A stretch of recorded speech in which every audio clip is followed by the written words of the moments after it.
Hello, friends. Welcome to Magic, Creativity, and Life. Interesting conversations with interesting people. My name is Thorn Coyle, and I am your host.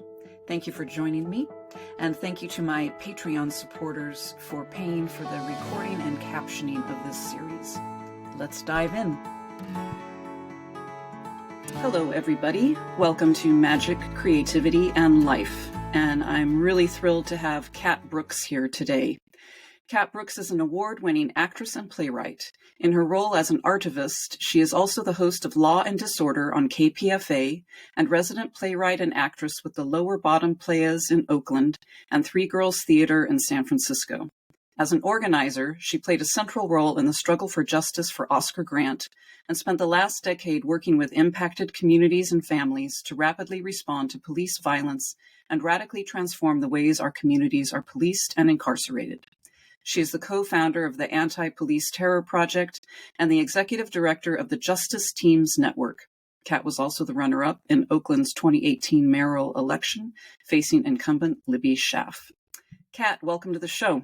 Thank you. Happy to be here. So I wanted to start off by asking you, what are your creative roots? Were you a creative child? What was interesting to you? What were your first forms of creative expression? Yeah, so it's actually an interesting story.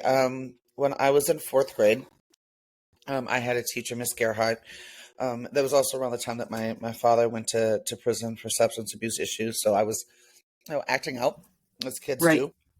And what we normally see is teachers, suspend kids, expel kids, they get put in special classes. That's not what my teacher did. We ended up selling popcorn as a fundraiser for a local nonprofit. And me and these two other boys, Jason and Jason, got assigned to write the commercials and perform the commercials at lunch to sell the popcorn. And the teacher saw something in me and told my mother about this youth conservatory called the Rainbow Company, and thought it would be a good outlet for me. And they happened to have auditions coming up. The auditions were for The Wiz. My mother dropped me off. I marched in there. I had to sing, dance, and act. And I got cast and Wow. as a munchkin, and it was off to the races. I mean, I was a dancer. I started dancing at 2. Mm-hmm. I always forget that part because my dancing career was cut short in college with an injury.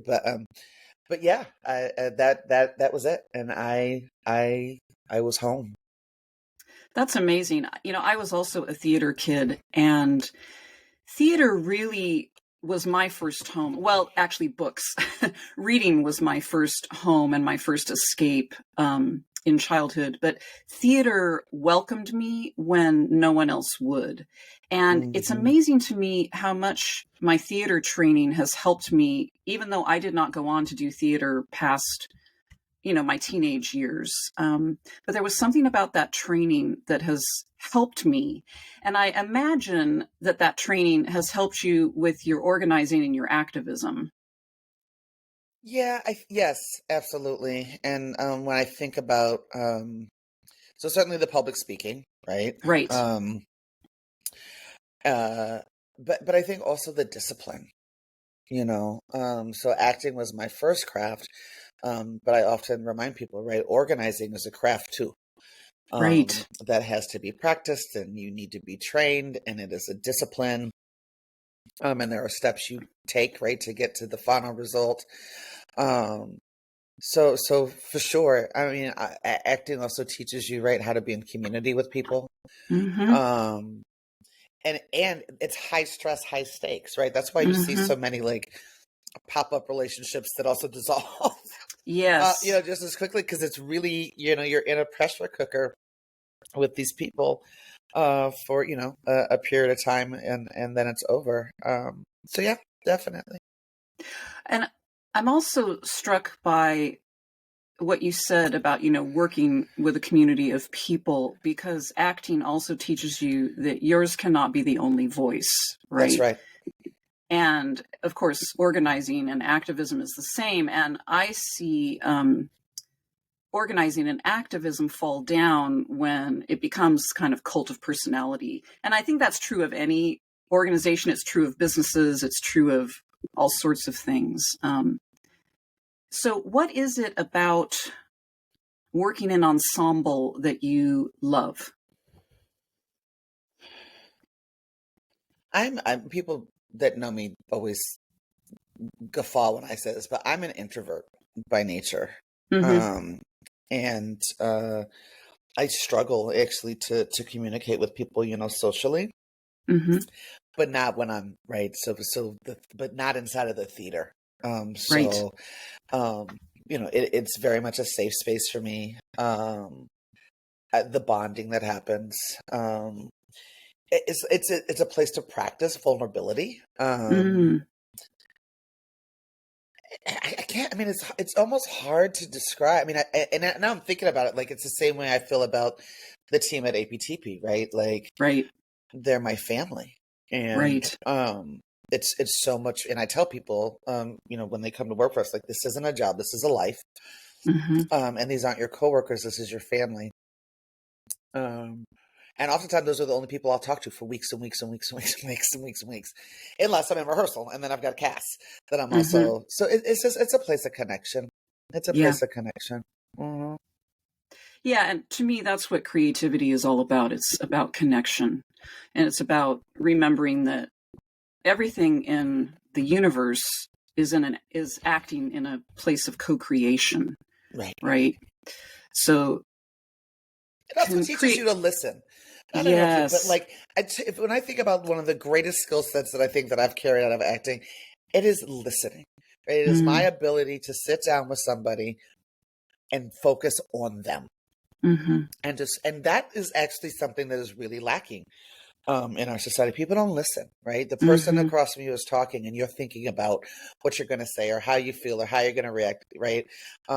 But it very much teaches you to listen. And in the work that I do, particularly the type of work I do, that's crucial. It is critical that the folks that I'm working with or in service of feel heard. Right. Right. Especially when you're dealing with family and friends of, people who have experienced violence. Um, they often don't have a space, I bet, where they get listened to. So Right. in your work, you can provide that and then figure out a way to move forward. Yep. Yeah. Yeah. No, for sure.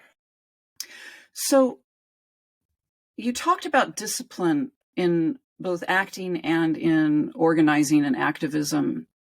Do you have other forms of practice that form a template or a foundation for that discipline that carries you through?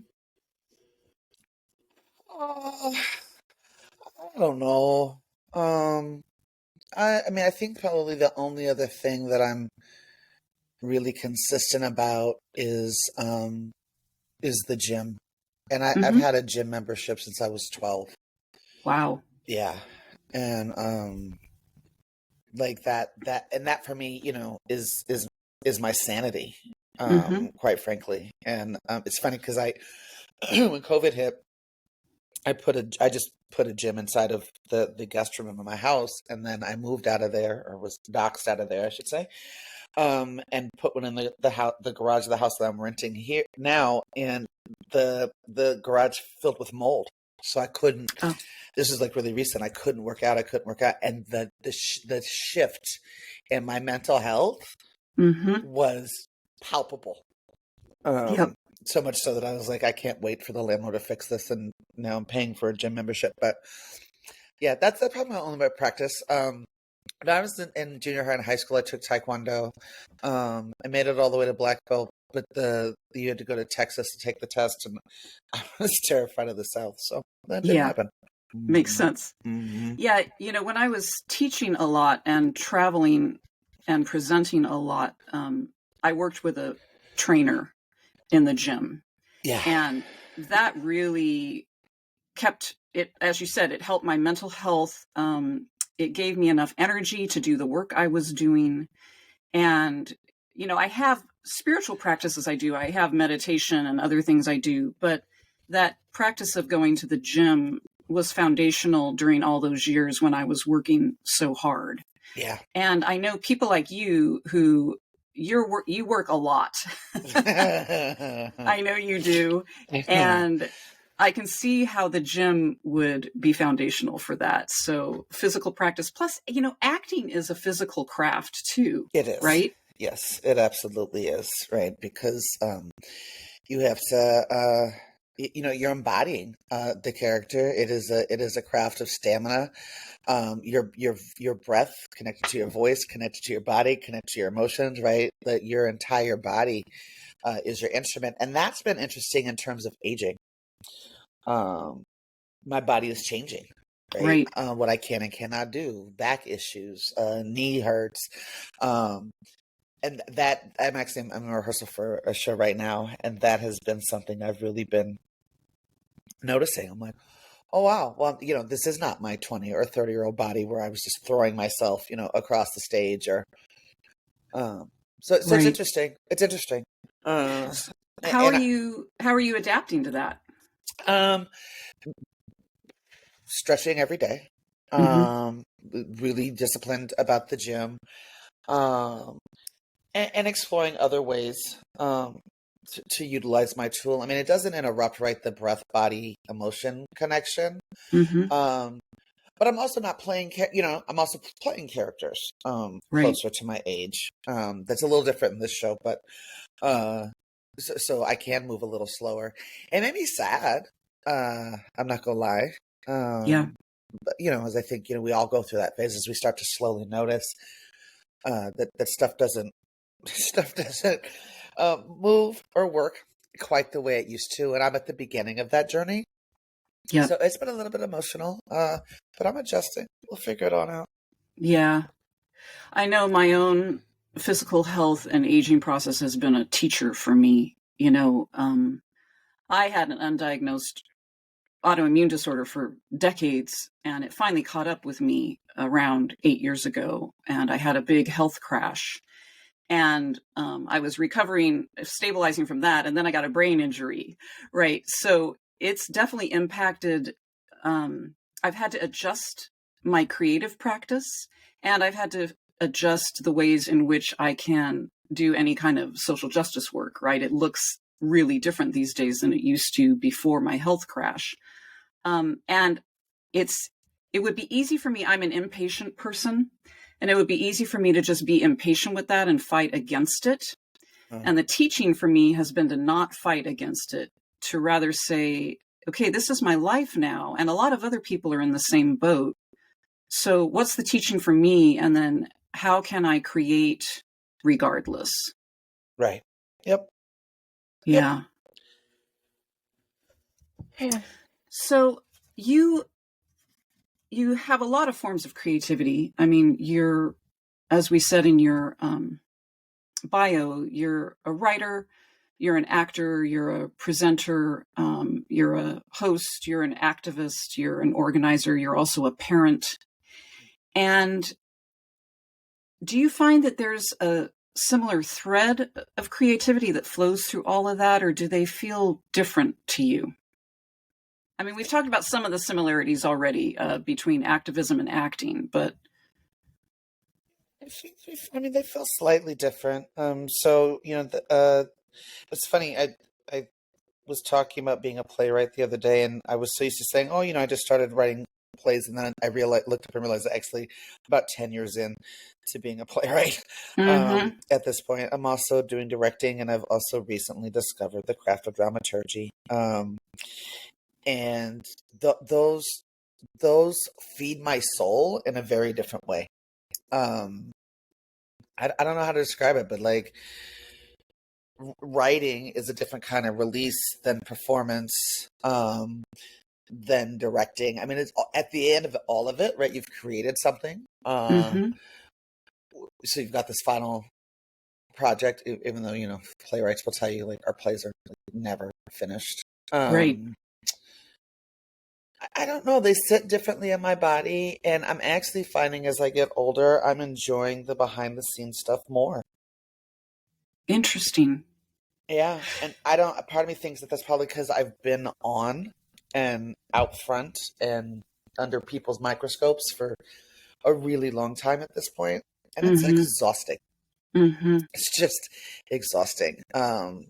But like writing a piece and giving it to actors and, directors that I trust, um, and then seeing the words come to life really feeds my soul.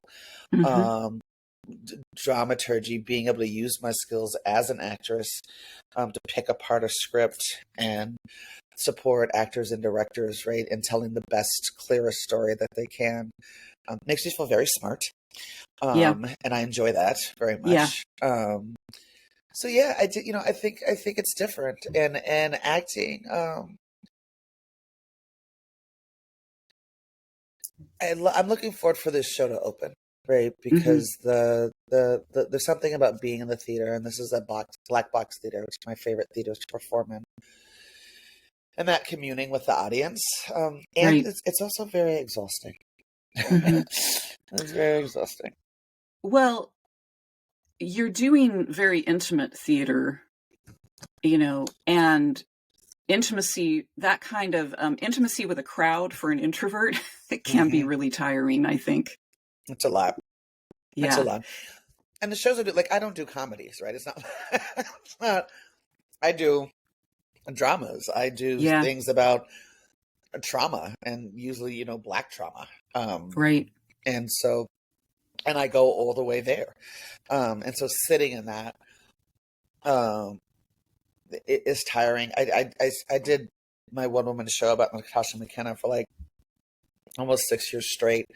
And then I found myself cracking, and I couldn't. Yeah. I was like, "What's happening?" I was like, "Oh, you're dealing with this in real time, in real life, 6, 7 days a week, and then you're spending 5 days a week embodying this trauma, for an hour, with an Mm-hmm. audience, and it just was too much.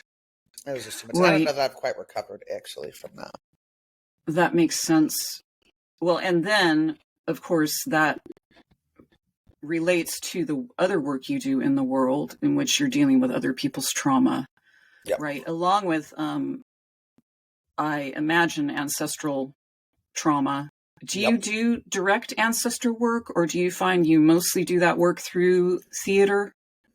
I do direct ancestor work. I've got my altars. I take care of my ancestors. I'm in communication with them daily. One of my most recent greatest joys was talking to my daughter, who's, believe it or not, finishing her first year of college. Wow. Yeah. And she talks to her ancestors every day, and that Mm-hmm. made me so happy. Mm-hmm. That she's girding herself up as she's in the world like that. And then I definitely, invite, again, because, so for instance, like Natasha, right? Like, I invited her into the room every single show. I Right. asked her permission every single show. I asked her to take over every single show. Right. So in that way, the play becomes a ritual enactment, right? You're invoking Natasha and allowing her to speak through you. You're invoking ancestral voices and allowing them to speak through you, um, which, a lot of spiritual traditions have that sort of ritualized connection. So you're adding, it sounds to me, as someone who does that kind of work, it sounds to me like you're adding a ritual aspect to your creative expression. Well, theater is ritual, right? And theater is church, and this it's a conversation that I've been having actually with a bunch of folks lately. I mean, you come in, you warm up, right? You put on your costume, you put on your makeup. Oftentimes, there's prayer with the cast, right? And then you engage in the production, and then there's a closing, and then there's an undoing of makeup and undoing of costume, and right, the exiting of the theater. It is ritual. Right. It's ritual, it's prayer, it's affirmation. We've been living with this tagline, about reimagining, right? Reimagine public safety, reimagine this, reimagine the other. Artists are who help us do that. That's That's the right. work that happens inside of the theater. That's what the ritual is about, right? Helping us go transport to other places, times, um, get peeks into people's lives that otherwise we would not see. That's right. I want to circle back around to something you said earlier about doing more playwriting, directing, dramaturgy instead of acting. And that struck me that there's more of a sense of legacy, right, of passing things along at this time in your life through playwriting, through directing, through dramaturgy, because stage acting is ephemeral. You know, the audience carries the performance with them in years to come. They might hearken back to it. You certainly carry performances with you, but the performance itself is gone, right? Like a ritual, you know, it's complete every night. Whereas when you're writing things down or helping people study, you're creating something very different that has a different sort of longevity. And I'm wondering if you have any thoughts about that. It's interesting. I hadn't thought about that. I think that I've been thinking about legacy in a very different way, and that's as I um, move towards a life where art is the dominant um, Mm-hmm. thing that I'm doing. Part of what's allowing me to do that is that I feel like I've done the work of legacy leaving. I've been in these streets for over 2 decades, and Right. I've built an organization that has been here for 15 years, and I probably will be here another 15, if not more, without me at the helm. Right. I've brought up a generation. I'm in the process of bringing up a generation of young Black and Brown organizers who are going to continue to set the world on fire. My daughter is in the world and Mm. kicking butt, and I mean she's the greatest legacy that I'll Right. leave. Um, so I don't know. I hadn't. I've heard people talk about it that way. I hadn't thought about that way. For me, it just feels like I'm coming home, or I'm picking up where I left off. I mean, there's that saying, you plan, God laughs. I was going to be an actress and a writer. Right. That's what I was going to do. And then I found myself, doing something very, very different. And feel like I was fulfilling, contracts that I signed before I got here. And now I feel like I've done what I said I was going to do. Um, and now I just get to go be with my craft. My craft is really mostly for me, Mm. particularly my writing. I mean, of course you share it and you want to be produced, etc. But my work is mine. It's for me. I don't compromise. Yeah. I mean, I'll take edits, right? We need edits, but like I want to say what I want to say. And I also, like, when I was in college, you had to write for and work under the white gaze. Mm-hmm. And we're in this period of time in the theater, in American theater right now, where that's not the case anymore, right? Where there's all of these young, new, or emerging playwrights that are writing for their audience. Mm. And so it's a place where, like, now my voice, I can talk to the people I want to talk to. Right. And it's okay that my work is not for everybody, and that's all right. Mm-hmm. Um, it's for the people that it's for, and that's been super freeing. It sounds like it. I can imagine. Um, it's funny that I appreciate that you just said all that, because my next question for you was going to be, what gives you hope right now? And I think you just said something that feels really hopeful to me.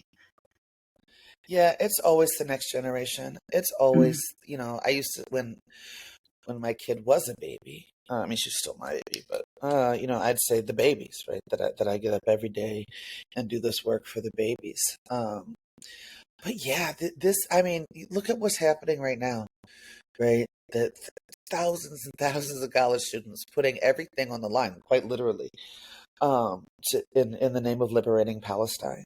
Uh, I look at my daughter's friends, her male friends. All of them identify as feminists. All of them. Mm.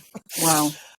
um, this generation has no confusion or debate, about, binary concepts like gender.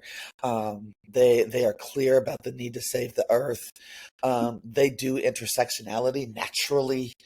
Right. Um, and yeah, then I'm getting like these 20-year-old, 20 plus old young people that are showing up at the organization, and they are just dope AF. Like they Mm, just, I look at, I mean, and then like I just get to pour into them, and give them everything I have, and they're going to take that and make it more. Right? It's not that they're going to be like mini cats. They have all of their own fire and tools and analysis and desire and passion and, oh God, energy. I look. That's the other thing that makes me feel old. Like I'm watching my team. I'm like, oh jeez. And like I mean I'm still doing those days, but I'm nowhere in as good a shape as they are. yeah. And those days are going to be coming to an end for me here in the next couple of years. I am. I as I know right now feels really scary, right? It looks really scary. Hmm. It looks really awful. And there are some things about right now that are really, really awful.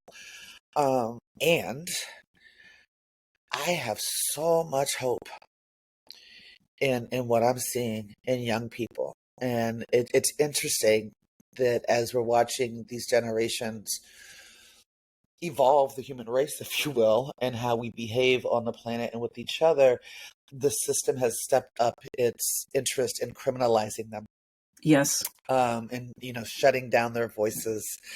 Uh, the fact, what we saw, in UCLA, that police were allowed to touch. I mean, those are 18-year-old. I was 17 when I went to college. So was my daughter. Um, so I find that lets me know that they're doing something right. Whenever the state responds with violence, Yeah. I'm like, oh, we're on the right track. And so yeah, they give me hope. They really, really, really do. That's beautiful. I mean, we are living in a time of societal collapse. And for the past year, I've been working with a group of people on what does it mean to invoke hope in these times of collapse, because we have to envision what we want. We can't just focus on what we're tearing down, That's right? right. Or what is crumbling around us, right? And I think, as you mentioned earlier, any kind of art helps with that. It helps us envision the world to come. It helps us say, what do we want to build, and what might that look or feel like, and how can we work together? Um, and are you seeing more of that in the theater world right now?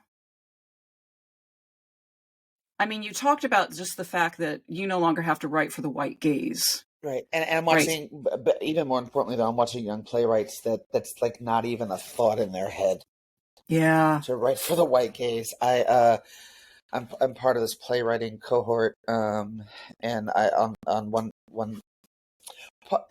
I'm part of a playwriting cohort as a playwright, but I also join them as the dramaturge for one of the new plays that they're putting out. And so we have this retreat, and there's like six, I guess, playwrights, all playwrights of color, young playwrights of color, and all of their plays talk to their audience. There's this one play that travels between the United States and Pakistan, and the playwright wrote pages and pages of dialogue in Urdu, Wow. right? And that's that. Yep. Like, and I just remember, I was just sitting in the room like, wow, if this is the future of the American theater, we're gonna be all right. We are That's gonna be all right. that's exciting to me because I used to be traditionally published, in New York, and now I run my own publishing company. I'm independently published for a lot of reasons.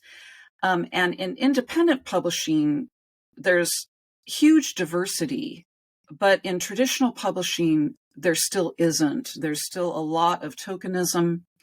There's still a lot of writing for the white gaze and white voices. And so I'm thrilled to hear that that's changing in theater, because Yeah. traditional publishing, if it's going to change, it's changing very slowly. Yeah.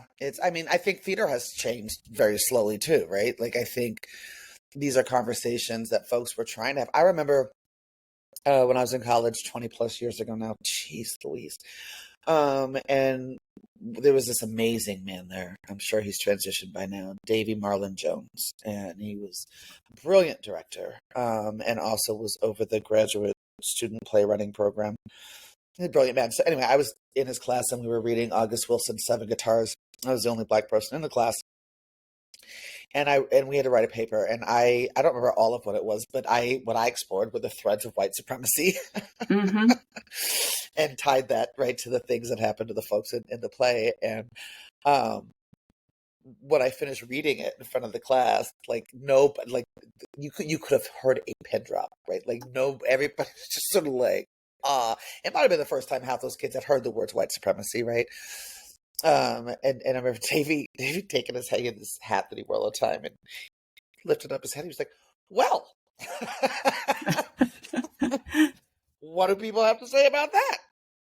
Nobody had anything to say, but he and I actually ended up in this like debate, and he did it respectfully, but it legit changed my perception of him, right? Like he was not happy that is what I brought into the conversation, even though we're talking about August Wilson and of course I was what just going to August say, Wilson was writing about. it's an August Wilson play. How can you not talk about those themes? Yeah, no, it was 20 some years ago. So like, Wow.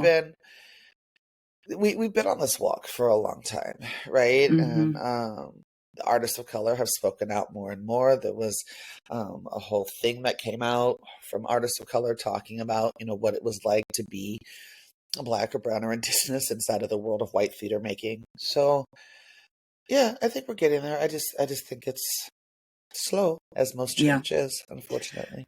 Slow, and then there's always the backlash you were mentioning earlier, right? The crackdown, the resistance against change. Yeah, I mean, that's a big part of what we're living through right now, right? Anytime that Black people make any headway, and you can track it like clockwork in this country, right? There's white backlash. And so right now we're living through backlash to Black Lives Matter. We're living through backlash to defund. We're living through, it's just, it's what's happening in real time. So in the midst of all that, how do you cultivate your sense of wonder and magic in the world? If I'm being honest, like mostly through the eyes of my child. We talk more now than we did when she lived under my roof. And just having her walk me through her day. I mean, I've got, candles and altars and you name it all over my house. Those are the things that keep me grounded. I talk to Creator, God, ancestors every day. Nature, spending as much time in nature as possible. I actually was up visiting my daughter where she's going to college, and she had to go to class, and the ocean was, a 20-minute drive. And so off I went. I was just like, any chance I get where I ended up moving, I'm surrounded by trees. Oh, beautiful. Which, it's really, really helpful to not be stepping over human waste every time I walk out of my door, and instead of be looking at this. So yeah, nature, my kid, and then my own spiritual practices. Yeah, beautiful. Thank you. What do you consider your current why, your current sense of doing your work, your purpose? Ooh. I know, just a light question, Kat. No big deal. There's so many layers of that, right? Like, so the first thing I want to say, like my why is to get to a place where I can retire from this org and do my art full time. And so that's why my days start at 6 a.m. and go until 11, right? Because I'm doing the work and then I'm in rehearsals. There's some really concrete goals that I want to achieve with APTP before I leave. We formed 15 years ago, and mission is no small task. Our mission is to eradicate state terror. And we were born to be visionary and not just reactionary, but we spent a lot of years reacting. And now we're in this place of actually interrupting engagement between our communities and the state, actually creating models of community care that keep people safe and address their health and mental health and trauma. And so so I've been saying in meetings lately, like, I want this to become what's rational, right? We're always Yes. called radical. This is what becomes rational, and that becomes radical. And I think we're seeing, well, I know we are. We're seeing indicators of that, right? Where even people in middle America will agree now that cops should not be the first people to respond to people in mental health crisis. That Right. survived the backlash against defund. Um, and that and then the integration of healing justice as an organizing strategy, and the ways in which we're more directly addressing the trauma of white supremacy and talking about it, as opposed to like how I was raised as an organizer was work, smoke, drink, die, white supremacy never sleeps, neither should you. Right. And we said no to that, right, in our organization, and I think across movement, but I think people are doing it to varying degrees of success. But to know that generation of amazing young people that I was just talking to you about are not going to drink, smoke, work themselves to death, because that's not how they're being trained. That's not how Yeah. they're being brought up. And that them and those pieces of the work are my why right now. Yeah. Well, and what you just said to me is part of continuing the legacy that Audre Lorde was trying to teach all those years ago, right? That radical self-care has to be part of things, right? Yeah, but I don't even call it And self-care, right? I push back on that word, because yeah. self-care means that we get all messed up together and then you go in the corner by yourself and lick your wounds. Mm, We talk about radical community care, right? mm, We get messed up together, we heal together. We are a collective. No, there's mm. no self in the work. People come together to the people's house to get their services. Um, Talk therapy, being in conversation. I mean, I think that's one of the greatest tricks that white supremacy and race-based capitalism has played on us, right? Is like self and I, as opposed Yep. to we and community. And that's actually an affront to all of our ancestral lineages, right? Yeah. If our ancestors had been about the I, they would not have survived, Right. period. Right. And so I think part of how we reclaim our power and our healing ancestral lineages and rights and information and practices is by rejecting the I and really embracing the we. That's beautiful. Thank you. To close, do you have any last thoughts that you would like to share with people who might be having trouble being creative right now in this world? Yeah, don't beat yourself up for it. I think that a lot of us feel guilty doing things that give us pleasure when there's so much pain in the world, Yeah. you know? And so bite-sized chunks, right? Like if all you get out of you is, a couple of strokes on a canvas or a couple of sentences, that's good enough. I mean, I tend to write in big chunks. It's Mm. ancestor, creator inspired. I sit down, I write the whole draft of the whole play in like 6-7 hours. And that doesn't happen all the time, thank God, because I wouldn't get anything else done. Right. Right? So like figuring out what works for you. I think we put so many standards. Like we do the job of the state for the state to ourselves. And so just breathe. Breathe, it'll come. Just breathe. It'll come. That's great. Thank you very much. Well, thank you so much for joining me today. This was a terrific conversation, and I certainly got a lot out of it, and I know my listeners will too. And I wish you all the best in your creative work and your organizing work, and in everything you're doing with the new generations of organizers and creators. Thanks so much, Kat, for all you do in the world. Thorn. Thank you. It's good to be reconnected. I appreciate you. All right. Take care of yourself. You too. All right, dear. And I'd like to thank all my listeners and wishing you a magical, creative day. Thank you so much for joining me today. I hope you enjoyed that conversation with Kat Brooks as much as I did. She's a pretty amazing human. And if you'd like to find out more about her, please visit katbrooks.org. That's CATBROOKS.org. brooks.org. And if you'd like to support this series and this podcast and get a bunch of other goodies and access to my work in general, please consider joining my Patreon. You can find that at patreon.com/Thorn Coyle. That's THORNCOYLE. Thanks again, and have a magical, creative day.